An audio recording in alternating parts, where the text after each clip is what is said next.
This is Matt with a paint desk update. So thanks for tuning in to Dice of the Round Table. Like I said, I want to keep doing these paint desk updates, project updates. Realized I've done a lot since my last one, so get through some of these. Some of these have been like in different stages.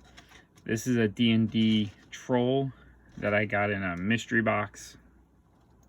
Thinking about Oathmark or just some type of for Frostgrave possibly. So there's that one finished. Mostly airbrushed and then brushwork to finish it up. I was trying some different things on the skin to give it some different depths and shadow effects. Didn't turn out bad. I think would have done a little bit differently. Here is some more of my bones. 5 Kickstarter, the 3 trolls in there.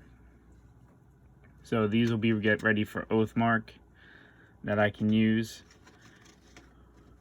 Did some airbrush for the skin, and then I took the contrast paint, a Aromatic Blue, over the skin to give it that greenish hue. That turned out pretty good. So those 3 are ready for Oathmark, or another version of whatever else I can come up with. I finally finished my 2 Dewback Rider kits for Imperial Assault. The stem kind of broke off the one, so I had to improvise. I'm not sure if I'm just going to leave him on as a rifle, but this one, the stem's fine, so it still sits really well.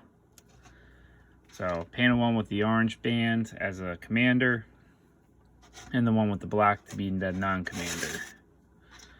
So either for Imperial Assault or thinking about Stargrave as a crew. Simplest Imperial Assault is some Death Troopers from one of the expansions. Hit a little green on their eyes and mask. The rest is just pure black. I kind of like how they just turned out. Gives that nice menacing look. Good solid black coating. And done. So probably the fastest I've ever painted some Stormtroopers. Then I got some of my heroes. First is I think his name starts with a D. I forget exactly his name. But one with the black with some gray highlights. This is the one I brought my wet palette back. And again, if you haven't seen that video on the wet palette, my wet palette is literally a Tupperware container. Just so you have an idea, this wet palette is probably 3 days old.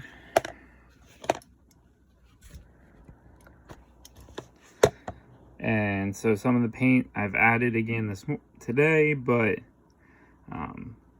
it does a really good job. Paper towel, parchment paper over paper towel. Keeps it pretty wet and reusable, so I can keep working and mixing and blending.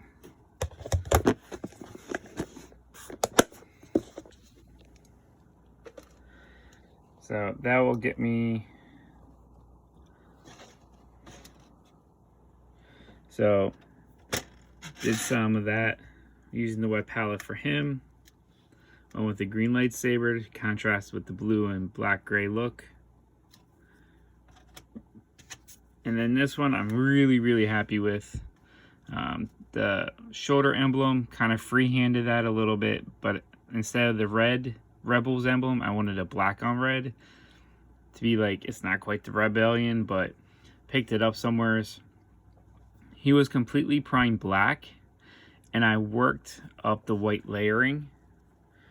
And in person, I can still see it's not like perfect, but painting white layers up, I'm pretty happy with how this went.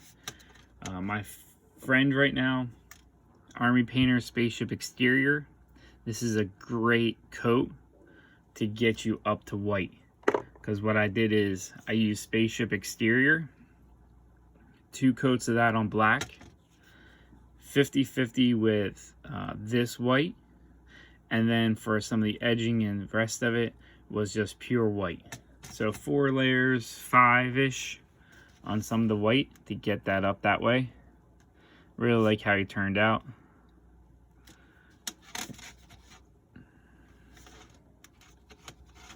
Now, some other stuff on the table. I got some Ugnuts that I'm working on a little bit.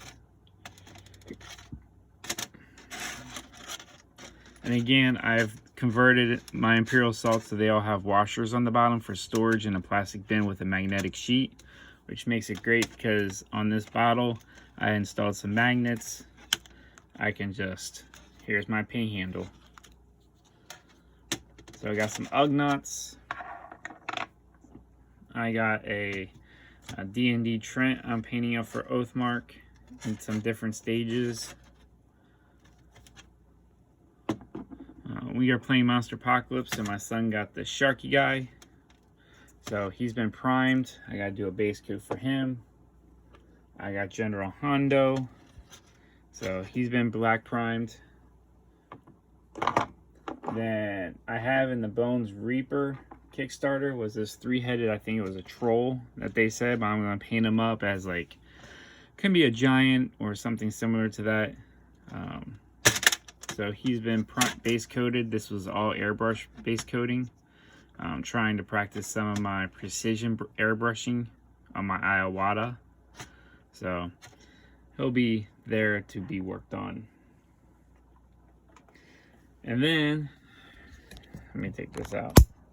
Over here is the rest of my Imperial salt waiting to be primed. I have, that's my sons. Those have been primed.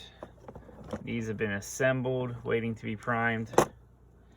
And then I have this as another project I'm thinking about. I bought a wrist set from the local good thrift store. I'm thinking about converting them and painting them up for some 10/6mm regiments. I'm gonna see how that turns out. And then I'm in the middle of converting this Legion Boba Fett. I actually have cut his legs up a little bit to get him more of a standing position. I'm gonna probably put like a rock here and then put like part of a broken wall on the base to show that he's like forward movement, because I don't have the fire plumes that came off of him. I have painted up a Boba Fett for my daughter already for Legion, so I'm gonna paint this one up for Stargrave / other sci-fi fantasy usage. So I'm gonna see what I can do with him. I'm thinking about adding other elements to him, but I gotta finish filling in these areas. I have just recently, if you have not ever used Super Glue Accelerator, I just ordered some for the first time, and this is amazing. It has done a really good job because I actually pinned the parts together to get it where I want it to go, and now I can just fill it in with some green stuff. So a lot of stuff on my table. Thanks for checking in. Got some ideas flowing. Been able to get some painting done, and it feels good. Thanks for checking out the video.